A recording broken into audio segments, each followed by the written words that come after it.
오늘 오전 10시부터 판문점 우리측 지역 평화의 집에서 남북 차관급 실무회담이 개최될 예정입니다. 올해 들어 세 번째 남북 만남이고 지난 9일 열린 고위급 당국회담의 후속 회담인데요. 어떤 것들이 논의되고 쟁점은 무엇인지 짚어보겠습니다. 김주환 YTN 정치안보 전문기자 자리했습니다. 안녕하십니까? 안녕하세요. 네. 일단 우리 측에서 천혜성 통일부 차관이 그리고 북측에서 전종수 조평통 부위원장이 오늘 수석 대표로 나오게 되는데 지난번 고위급 회담 때 각측 수석 대표를 좀 보좌했던 인물들이 이번에 수장으로 나오게 되는 거죠. 그렇죠. 그 실무 회담이다 이렇게 볼 수 있고요. 차관급 실무 회담인데 우리 측에서는 지금 말씀하신 통일부 차관 그리고 그 김기용 평창 동계올림픽 기획사무처장 뭐 이런 인사들이 나가고요. 북측에서는 전종수, 원기루 체육성 부상, 그다음 김강국이라는 인물이 포함이 됐는데 네. 어제 그 명단 교환할 때 직책이 없었다라고 합니다. 예. 그런데 조선중앙통신 기자 중에 김강국이라는 사람이 있는데 그 인물인지 아닌지, 왜냐하면은 북한의 조선중앙통신 기자들이 과거에 남북 장관급 회담할 때 보면은 이 사실은 보장성원이라 그래서 국가안전보위부 정보기관 직원들이 이렇게 가짜 직책을 가지고 우리 측에 와서 예. 그 활동했던 그런 게 있었고 뭐 과거에 그랬는데, 그래서 아마 정보기관 사람이 아닌가라고 추론을 하는 거지만 오늘 실제 만나봐야 되겠습니다. 그런데 오늘 이제 지난번 고위급 회담과는 달리 이제 기자들이 현장 취재는 안 하고요.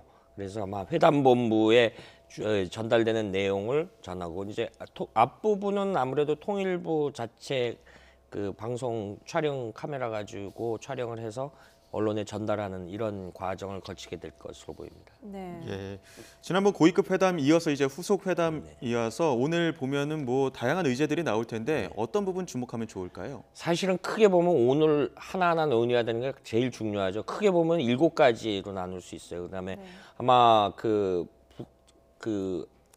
방남단이라 그러죠. 우리가 북으로 가는 걸 방북이라 그러고 남쪽으로 오니까 방남. 왜냐하면 이 부분에 대해서 시청자들이 오해가 있는데, 사실 남북 대화할 때는 과거 남북 기본합의서에 따라 우리가 남북한이 특수관계이기 때문에 동등한 호칭을 해서 남측, 북측 이런 용어를 씁니다. 그래서 방남이라는 표현을 쓰는 건데 그 규모가 어느 정도 되겠느냐라는 게 가장 큰 주안점이 될 거예요. 그다음에 고위급 대표가 누가 될 것이냐라는 거. 그다음에 어느 경로로 올 것이냐. 판문점으로 해서 아무래도 KTX 타고 평창으로 갈 가능성이 있고, 뭐 그다음에 지원 문제 이런 부분이 있죠. 지금 천혜성 차관이 뭘 언급을 하죠? 네. 네, 오늘 실무회담은 지난 1월 9일 남북 고위급 회담의 합의 결과에 따라서 북한의 평창 동계올림픽 그리고 평창 패럴림픽 참가와 관련된 실무 절차 문제를 중점적으로 논의할 생각입니다. 북한의 평창 동계올림픽 참가로 인해서 평창올림픽이 명실상부하게 평화올림픽으로 자리매김할 수 있도록 하고, 그리고 남북관계 개선과 한반도 평화 정착의 계기가 될 수 있도록 상호 존중과 이해의 정신을 바탕으로 차분하게 협의에 임하도록 하겠습니다. 다녀오겠습니다. 네. 지금 남북회담본부에서 실무회담 대표단이 지금 판문점 쪽으로 출발을 하고 있는데요. 천혜성 통일부 차관이 출발 전에 짧게 입장 발표를 했습니다.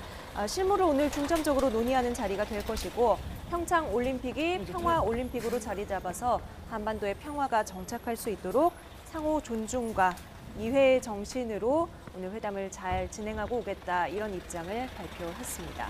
예, 뭐 남북관계 개선과 한반도 평화 정착의 계기가 되도록 차분하게 협의에 임하겠다. 지난번 고위급 회담과 마찬가지로 뭐 차분하게 임하겠다 이런 말도 했는데요.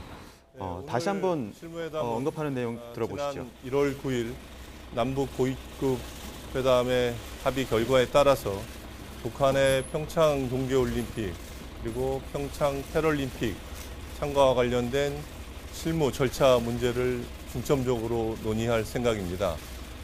북한의 평창 동계올림픽 참가로 인해서 평창올림픽이 명실상부하게 평화올림픽으로 자리매김할 수 있도록 하고, 그리고 남북관계 개선과 한반도 평화 정착의 계기가 될 수 있도록 상호 존중과 이해의 정신을 바탕으로 차분하게 협의에 임하도록 하겠습니다. 다녀오겠습니다. 천혜성 통일부 차관을 비롯해서 저희 측 네, 대표 오늘 세 실무회담은 분이 출발하고 있습니다. 지난 1월 9일 남북 고위급 회담의 합의 결과에 따라서 북한의 평창 동계올림픽 그리고 평창 패럴림픽 참가와 관련된 실무 절차 문제를 중점적으로 논의할 생각입니다.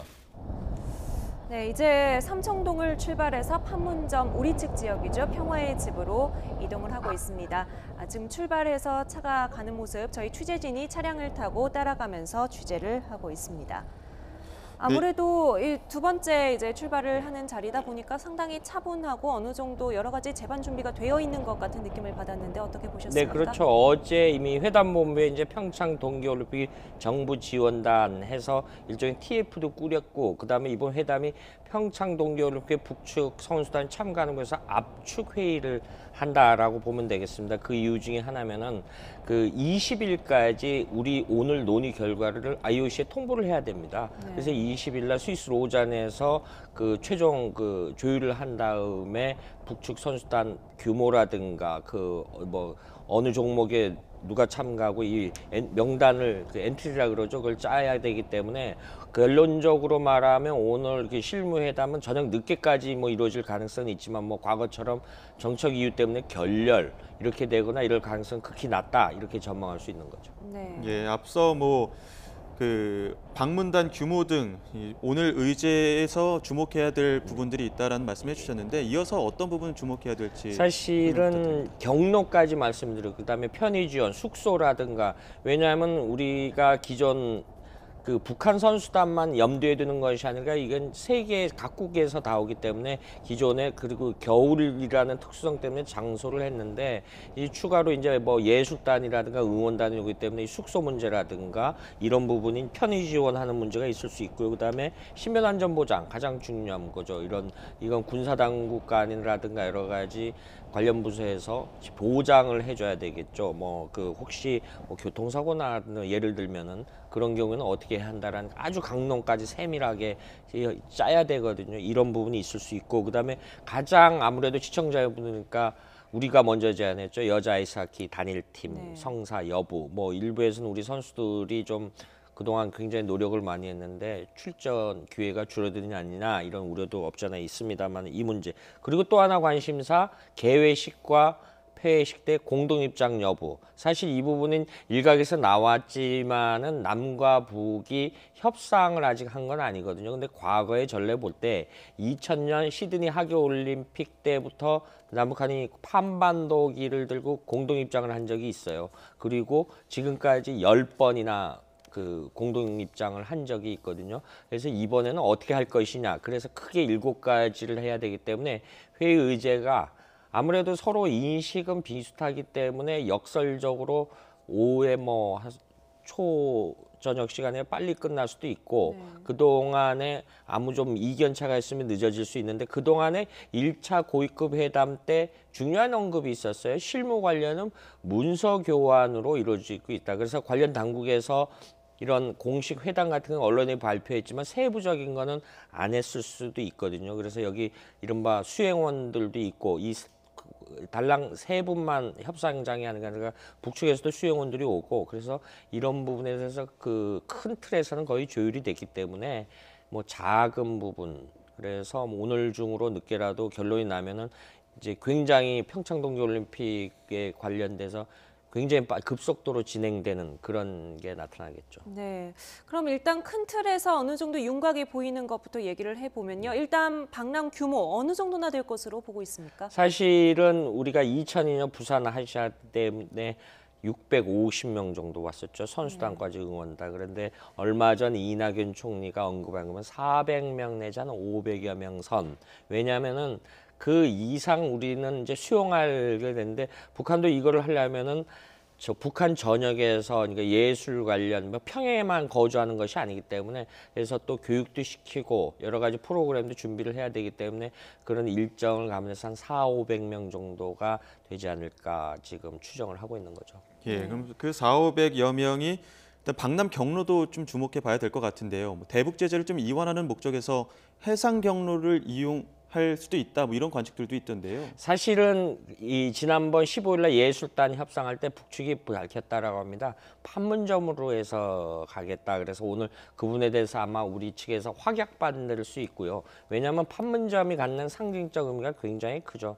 북한은 1990년대 중반부터 유엔사를 군사정전회의를 인정을 안 해요. 그러니까 북한이 유엔사령부 관할인 판문점에서 북한은 나름대로 적대시 정책을 해왔어요. 그런데 본인들이 판문점 경로를 택하겠다는 건 일종의 대외 메시지가 우리는 평화의 상징이고 이런 대외 메시지가 굉장히 강하고 또 판문점 그 육로를 통한 게 좋은 점이 뭐냐면 우리 판문점은 우리 측에서 그 당시 북측에서 뭐 교통수단을 제공해 달라라고 요청을 했다랍니다. 그러면 우린 그 관광버스 같은 거를 쭉 해놓고 그 선수단이나 공연단을 태워서 서울역으로 와서 바로 강릉까지 KTX로 이동하면 그것만큼 좋은 노선이 없죠. 지금 말씀하신 대로 동해선이 있을 수 있는데 겨울이지 않습니까? 뭐 일기불순이라든가 이런 부분이 오면은 그리고 이 지금 해상 부분은 사실은 유엔 제재 부분이 해소되는 부분이 있고 북한도 어떤 뭐 이렇게 그런 만경봉호가 있는데 지금 이게 일각에서는 원산에 정박해 있다, 일각에서는 그 청진의 정박에 있다 이런 논의가 있기 때문에 이 부분은 좀 쉽지 않고 가장 큰 현실적으로는 판문점 경로를 통한 육로 물론 유엔사 측의 협조를 구해야 되겠습니다만 유엔사 측에서 그 부분에 대해서는 충분히 이해를 할 것으로 보이기 때문에 가능성이 현재는 제일 높다 이렇게 볼 수 있는 거죠. 판문점이라고 하면 한 20년 전에 이 정주영 현대 네. 명예 회장이 소떼를 몰고 방북을 했을 때 이용한 경로죠. 네. 좀 어떤 준비들이 그러면 우리 측에서는 필요합니까? 지금 사실은 지금 엊그저께 굉장히 당황했을 수도 있고 그 이번에 사안과 관련해서 국한의 설명들하면 우리 그 예술단 그 협의를 할 때 우리 측 관계자들이 통일각으로 넘어갔어요. 그냥 이렇게 걸어가면 됩니다. 네. 그리고 차로도 있고 그다음에 정정 회장이 98년도 갈 때는 우리 기준으로 해서 그 정전이 사무실 오른쪽 길을 사실 길이 없었는데 그 소대를 실은 트럭을 하기 위해서 길을 당시 일부러 좀 이렇게 냈다라고 합니다. 그런데 그 후에 이제 포장 상태가 이런 게 됐기 때문에 지금과 같은 그 후에 북한의 관계자들이 걸어왔기 때문에 지금 북한 그 통일각 방면에서 지금 보이는 지금 화면에 저희 판문각 보이죠? 배경화면 저쪽에서 걸어와서 군사분계선을 걸어와서 이쪽 우리 측 그 판문점 외곽에 큰 이 주차 공간 같은 게 있습니다. 거기서 타고 그냥 이동하면 굉장히 생각보다 수월해질 수 있죠. 네. 예.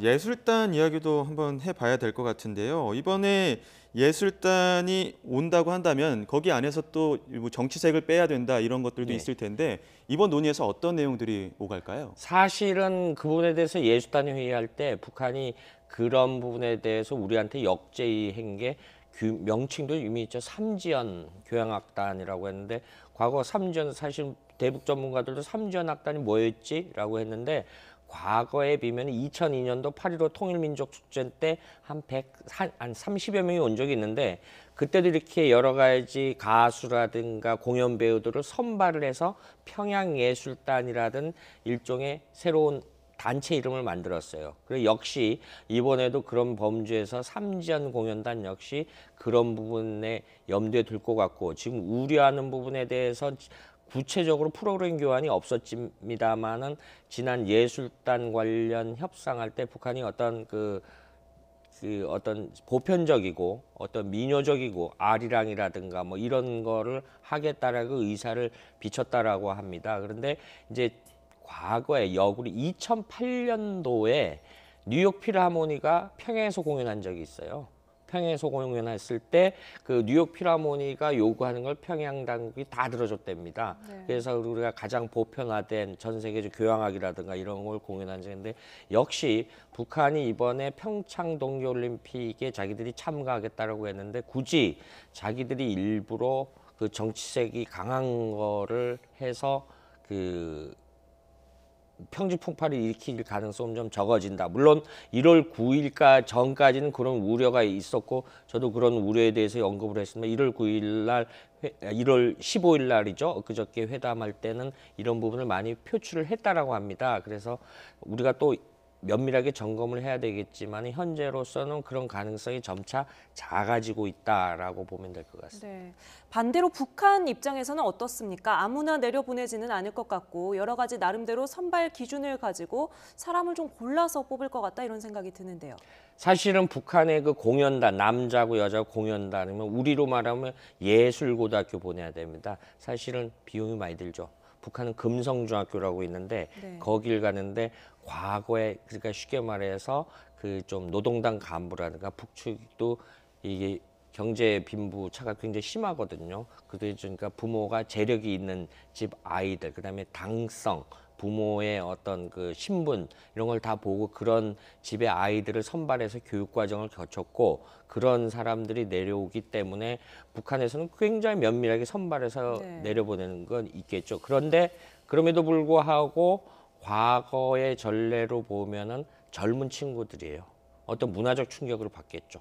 뭐 예를 들면 KTX 타고 경강선을 타고 강릉까지 와도 우리가 남조선이 남측이 우리보다 잘 사니까 말은 표현을 못했지만 이것이 본인들한테 굉장히 문화적 충격으로 다가올 수 있고 과거 그래서 북한이 특히 최근에도 김정은 체제 들어와서 어떤 대한민국 물건이라든가 이런 사조를 한류 문화를 못하게 하는 그런 면이 어떤 양면성이 존재한다 이렇게 볼 수 있는 거죠. 예, 말씀하신 것처럼 문화적 충격이 있음에도 불구하고 역대 최대 규모로 이 삼지연 관현악단이 와서 공연을 하고 그리고 또 강릉에서 또 공연을 한단 예, 말이죠. 예. 첫 지방 공연까지 하는데 이렇게까지 하는 북한의 의도는 어디에 있다고 보십니까? 사실은 북한은 당의 국가인데 가장 중요한 게 당 조직과 선전선동입니다. 선전선동 이렇게 되는 거죠. 이런 평화 어떤 북한 김정은 체제에 대해서 찬양 이런 걸 안 해도 이런 공연을 하게 되면 아무래도 엊그저께 현송월 모란봉 악단장이 왔을 때 주목이 되고 그 격까지 뭐 핸드백을 뭐 명품 뭘 들었니 어떤 사실 논외적인 거에 사실 일부 언론 내에서 관심을 갖고 인터넷 매체들이 관심을 갖습니까? 이렇게 되는 거죠. 북한이 이러니까 북한은 평화 집단이구나. 순간적으로 이른바 보이전에 대량 살상 무기 개발은 안 하는구나. 이 망각을 하게 되는 거죠. 일종의 인간의 심리상. 그러니까 일종의 이런 부분이 굉장히 오래 지속되고 북한에 대한 쉽게 말해서 불량국가 이미지가 퇴색되는 그리고 이미지가 상쇄되는 뭐 이런 효과를 얻는 거죠. 그래서 북한도 전통적으로 그 음악 정치라고 합니다. 음악 정치라는데 이런 선전선동에 대해서 굉장히 많이 투자를 하고 그다음에 김기남이라는 굉장히 있었고 지금은 김여정이가 선전선동부 있는데 어느 정도까지 이 부분에 하면은요. 그 괴벨스라는 나치의 선전상에 있을 때 이 사람이 했던 유명한 말이 있습니다. 거짓말도 자꾸 하면 신화가 된다고. 그래서 북한이 그런 식의 너무 잘하기 때문에 이것도 큰 틀에서는 그런 의도로 보면은 무방하다 이렇게 볼 수 있는 거죠. 네. 일단 뭐 북한 입장에서는 뭐 그런 의도 때문에라도 단일팀 구성에 어느 네. 정도 이제 동의를 해서 진행이 되고 있는 분위기인데 반대로 지금 청와대 청원 게시판 보면은 단일팀 구성에 반대한다 이런 우리 국민의 네. 청원글이 200여 건이 넘었다고 해요. 어떻게 보십니까? 그렇죠. 그 과거에 지금 자료를 찾아보니까 올림픽 때 단일팀은 한 적은 단 한 번도 없는데 1991년 4월에 일본에서 세계 여자 탁구 선수권 때 단일팀이 한 번 있었고 그해 5월에 포르투갈 리스본에 있었던 청소년 축구 대회 때 단일팀이 한 번 있었어요. 그런데 이 부분에 대해서는 뭐 제가 그 뭐라고 언급하긴 하지만 양면이 존재하는데 지금 젊은 세대들은 굉장히 실용적이기 때문에 단일팀 구성에 반대한다. 그런데 지금 어떤 그 기성세대들은 그 한민족의 이 짧은 평화 축제 기간이라도 어떤 공동의 입장을 취하자. 여기에 대해서 이낙연 총리가 이렇게 얘기했죠. 여자 아이스하키 선수들 같은 경우에는 일부 논란의 표현도 있었습니다만 사실 등외 그 우리가 경기력 수준인데 아이스하키 특성상 일부 특정 선수를 완전히 빼진 않는 것이다. 그래서 용어 차이지만 뭐 체력 소모가 많은 경기이기 때문에 1부나 2부는 개초 교체 투입하는 형식. 그래서 단일팀이라는 게 선수단 규모가 늘어나는 거지 용어에 한정시켜서 규모가 작아진다. 이런 식으로 보면 좀 곤란하지 않겠느냐라 해서 이해를 구하려는 모습이었는데 어찌됐든 간에 이 부분 역시 오늘 논의가 돼서 어떤 형태로든 결론이 나겠죠. 네, 일단 그 머리 감독이라고 하죠. 캐나다 출신의 머리 감독은 정부의 입장에서는 좀 조목조목 반박을 하면서 네. 대표팀 감독으로서 쓰고 싶은 선수 없다. 뭐 이런 비슷한 식으로까지 이야기를 하고 있는데 이낙연 국무총리가 일단 입장을 밝혔습니다. 조금 전에 말씀하신 내용 직접 들어보도록 하겠습니다. 선수들이 경기 시간 전체를 계속 뛰는 것이 아니라 2분입니까 1분입니까 계속 그 교대를 해가면서 뛰지 않습니까? 북한 선수가 우리 선수의 쿼타를 뺏어가는 것이 아니라 선수단의 규모가 커지는 것으로 지금 협의가 되고 있는 것 아니겠어요? 23+5가 될지 뭐가 될지 모르겠는데요. 그래서 우리 선수들의 출전 기회가 박탈되는 것은 아니다. 이 여자 아이스하키가 뭐 메달권에 있거나 그렇지는 않습니다. 세계 랭킹이 우리가 22위, 북한이 25위 이런 선일 텐데요. 북한 선수라 하더라도 1분이 될지 또는 1분을 여러 번 뛰게 될지 모르지만 좀 그렇게 섞어서 뛴다는 거기 때문에 우리 선수들께서도 그다지 큰 피해의식이 있지 않고 오히려 선수들로서도 좋은 기회로 받아들이는 그런 분위기가 있다 이렇게 듣고 있습니다.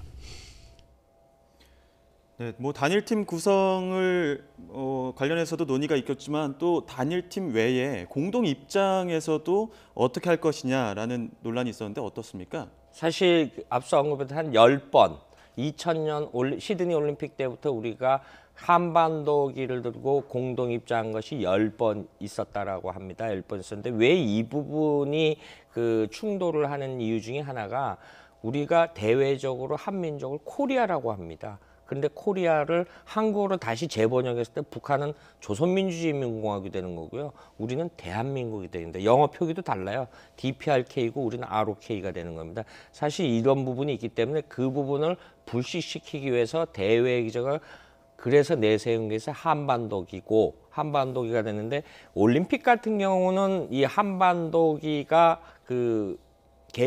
입장을 하지만 각 이제 종목별로 기량을 펼치지 않습니까? 그럴 때는 이제 대한민국 태극기라든가 북한의 이른바 인공기라든가 이것이 그 등유에 따라서 개양이 되고 국기 개양대에 다 개양이 되는 이런 형태가 있는데 이 부분에서는 사실은 제가 볼 때는 굉장히 진영 논리들이 많이 작용하는 것 같습니다. 그러니까 굉장히 보수적으로 접근하는 사람이 있고요. 이렇게 아닌 사람이 있는데 어찌됐든 간에 우리가 기존에 10번의 이런 공동 한반도기를 들고 과거에 한반도기를 가지고 공동 응원한 적도 있기 때문에 이런 부분에 대해서 충분히 좀 서로가 양보가 좀 필요한 것 같고요. 물론 2007년도 14 공동선언 할 때 노무현 대통령하고 당시 김정일 위원장 할 때 그 세부 조항 중에 그 이듬해 베이징 올림픽이 있었습니다.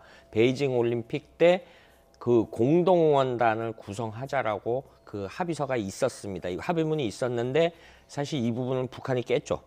북한이 깨서 그래서 북한의 실행력 어떤 이행 신뢰도에 굉장히 많이 가고 그 이듬부터 지금까지 어떤 북한 핵 개발 문제에 대해서 굉장히 어떤 안 좋은 이미지가 있는데 그런 선상에서 공동 입장을 반대하는 의견이 있고요. 그렇지 않다라는 의견도 이렇게 현재로서는 양분돼 있는 상태죠. 네, 지금 말씀하신 공동 입장 그리고 한반도기를 들고 입장할 것이냐 하는 부분에 대해서는 도종환 장관의 이야기로 한번 직접 들어보도록 하겠습니다.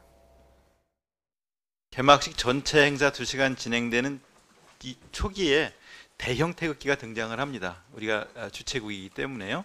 입장식 때 공동 입장할 때 공동 입장이 합의가 되면 지금 이제 논의가 진행 중에 있지 않습니까? 이게 공동 입장이 합의가 되면 그때는 한반도기를 들게 되겠습니다. 대표께서 말씀하신 거는 평창 동계올림픽이 비핵화를 위한 첫 출발이 돼야 된다. 정치 쇼가 돼서는 안 되고 만약 정치 쇼가 된다면 그거는 역사의 주인이 된다. 그리고 또 아울러서 북핵에 시간을 벌어주면 안 된다. 이게 전 국민적인 열망을 함께 해서 우리가 평창 올림픽을 유치한 것 아니겠습니까? 그러면 저는 우리나라의 상징을 반드시 저는 보일 필요가 있다고 생각합니다. 그리고 좀 더 나아가서 저는 인공기 입장에 대해서는 절대 반대합니다. 태극기를 못 들고 한반도기를 든다는 것, 이거 이해할 수 있는 국민들 많지 않을 거라고 생각합니다. 이 남남 갈등을 북한이 아니라 우리 대한민국 정부의 장관이 오히려 부추기는 행태를 보이고 있습니다. 이 발언은 즉각 취소하고 우리 태극기를 들겠다는 분명한 입장을 밝혀주기를 촉구합니다. 도종환 문체부 장관의 발언에 이어서 지금 야당 대표들의 어떤 반대의 논리랄까요? 이런 걸 듣고 왔습니다. 아까 김주환 기자께서 진영 논리가 좀 많이 작용을 하는 것 같다라고 말씀을 하셨는데 이 논란에서 우리가 좀 논점을 좁혀서 이야기를 나눠본다면 어떤 부분을 좀 주목해서 이 사안을 봐야 할까요? 사실 지금 안철수 대표의 발언 중에 인공기계양이 절대 안 된다라고 했는데 그건 좀 억측이라고 봐야 될 것 같습니다. 왜냐하면은 IOC 국제올림픽 회원국 북한에도 IOC 위원이 있고요. 우리도 있습니다. 그러니까 우리는 남북 관계라는 특수 관계지만 이게 기본합의서 대외적으로는 별개의 국가입니다. 왜냐하면 1991년도 유엔 회원국도 동시가입을 했고요. 뭐 이런 부분에 대해서 사실 이중적이고 특수한 관계입니다. 남북 관계. 그런데 IOC 위원 참여는 대한민국과 조선민주주의국이 동등한 IOC 회원국이죠. 그럼 그 선수단체 하면 그 나라 국기를 걸어줘야 되겠죠. 이런 부분에 대해서 이런 부분을 하면 평창 국기개양대에 참가국 깃발을 다 걸어줘야 되는데 그거를 인공기라는 표현은 사실 우리의 객관적 표현이 아니거든요. 우리가 어떤 체제 논리상 부르는 표현이고 인민공화국기 물론 북한도 그렇게 부릅니다만은 이 부분에 대해서 제3의 기준으로서 당연히 걸릴 수밖에 없는 현실적인 이유가 있고 그게 타당하다라고 봅니다. 그래서 그런 부분은 논리적으로 딱 빼놓고 하는 거는 어떤 스포츠 정신에도 좀 위배된다라고 봅니다. 네. 예. 그래도 어쨌든 개최국인데 입장할 때 뭐 태극기가 없다면 그 부분에 대해서는 우리가 어떤 실익이 있다고 보십니까? 아니죠. 지금 도종환 장관이 분명히 얘기했지 않습니까? 입장할 때만 그렇고 태극기는 주최국으로서 엄연히 걸려야 된다라고 했기 때문에 그건 역시 이렇게 이원화시켜서 봐야 되는데 마치 한반도기가 입장을 하면은 우리 태극기가 이 올림픽 기간 내내 실종된다라는 인식은 좀 걷어줬으면 하는 말씀입니다. 네. 평화 올림픽이라는 어떤 목표를 위해서 지금 이렇게 여러 가지 이야기들이 나오고 있습니다만 아무래도 얘기가 진행될수록 여러 가지 정치적인 요인들이 이야기에 들어갈 수밖에 없는 것 같습니다. 자, 이제 방남하는 북한 대표단의 체류비를 놓고도 이걸 누가 지불할 거냐, 누가 지불을 할 거냐, 어디서 할 거냐, 대북 제재에 이게 결의가 되지는 않느냐 이런 이야기들이 있는데요. 사실 이 전례가 있었죠. 지난해 11월 일본에서 동아시아 축구대회 했을 때 일본은 다체 대북 독자제자인데 북한 국적자는 일본 국내에 절대 못 들어온다라고 했는데 그게 스포츠 대회다 보니까 일본 정부가 일시 유예를 했어요. 네. 일시 유예해서 체류를 시켜줬죠. 그런데 일본은 지난해 11월 할 때 단 체재비는 지원 못하고 어떤 그 등유에 따른 어떤 상금 주는 것도 지급을 못하겠다라고 하니까 당시 북한 축구단 남자 대표단 감독이 굉장히 볼멘 소리를 했죠. 우린 돈 보고 온 것이 아니라 스포츠 때문에 왔다라고 했는데 우리로서는 지금 그런 어떤 외외적인 거는 해줄 수 있는데 지금 일부 어떤 보수적 시각에서 봐도 미국에서 주로 나오는 이야기입니다만은 그 어떤 거기서 선수들이 먹고 자고 생활하는 건 해줄 수 있는데 현금 지원이라든가 뭐 선물 이런 거는 안 된다. 그러니까 아마 그 정도 준에서 상황이 해결될 가능성이 큽니다. 왜냐하면 지금 올림픽이라는 특정한 거고 북한의 어떤 군사 도발을 하지 않는다라는 전제도 있고 우리로서는 또 한미 군사당국이 올림픽 이후로 연합훈련을 뒤로 미루는 이런까지 제스처를 했기 때문에 이 범주 내에서 본다면은 체류비도 이런 어떤 과거의 어떤 우리가 이렇게 좀 선물도 주고 그런 적이 있었어요. 그런데 그런 거 안 하면은 뭐 가능하지 않겠느냐라는 논리가 점점 확산되는 것 같습니다. 예. 네. 지금 뭐 2시간 정도 뒤면은 네. 정말 실무 회담이 열릴 텐데 앞선 실무 접촉에서도 지난 15일이죠. 뭐 갑자기 한 명이 더 들어와서 4대4 접촉이었는데 4대5가 되거나 뭐 이런 경우들이 있었단 말이죠. 오늘의 경우에서는 어떤 변수 같은 것들이 없다고 보십니까? 우리 측 지역에서 열리지 않습니까? 그럴 가능성은 좀 적다라고 보겠죠. 그러니까 쉽게 말해서 홈그라우드 이점이라는 표현이 있지 않습니까? 아무래도 우리 측에서 회의하면 우리 측에 사실 좀 용이한 게 있고요. 왜냐하면은 9일날 우리 고위급 회담 때문에 쭉 설명했는데 CCTV로 다 봅니다. 다 보고 통일각에서 한 북측 평양에서 다 봅니다. 다 보기 때문에 군사분계선을 넘어와야 되는 부분이 있기 때문에 이런 부분은 좀 걱정을 안 하셔도 될 것 같아요. 물론 지난 9일 고위급 회담할 때 수행원 중에 맨 뒤에 의회 인물이 따라왔었죠. 나중에 포착된 맹경이라고 아태평화위원회 부위원장, 이제 남북회담에 북한의 굉장히 실세인데 그 사람이 따라왔던 게 사실 잘 몰랐어요. 그런데 거기 왔는데 이번에도 혹시 뭐 근데 이번에 충분히 체크를 할 거고 사실은 이 평창 동계올림픽 실무회담은 사실은 우리보다 북한이 더 목을 매는 겁니다. 자기들이 이런 식으로 해서 뭐 으름장을 놓거나 물론 장외에서 으름장을 놓고 우리 대통령을 갑자기 비난하거나 이런 현상이 나타납니다만은 그거는 전형적인 북한의 어떤 화전양면 전략의 유형으로 보면 될 것 같고요. 그럼 뭐 누가 하나 더 와서 우리 회담을 굉장히 얼그러뜨리는 그런 행위는 안 하리라고 봅니다. 네, 예. 우리 실무회담을 할 수석 대표를 비롯한 대표단이 7시 30분쯤 출발을 해서요. 지금 판문점으로 가고 있습니다. 출발 직전에 천혜성 통일부 차관이 출발에 앞서 여러 가지 입장을 밝혔는데요. 다시 한번 들어보도록 하겠습니다. 남북 고위급 회담의 합의 결과에 따라서 북한의 평창 동계올림픽 그리고 평창 패럴림픽 참가와 관련된 실무 절차 문제를 중점적으로 논의할 생각입니다. 북한의 평창 동계올림픽 참가로 인해서 평창올림픽이 명실상부하게 평화올림픽으로 자리매김할 수 있도록 하고 그리고 남북관계 개선과 한반도 평화 정착의 계기가 될 수 있도록 상호 존중과 이해의 정신을 바탕으로 차분하게 협의에 임하도록 하겠습니다. 다녀오겠습니다.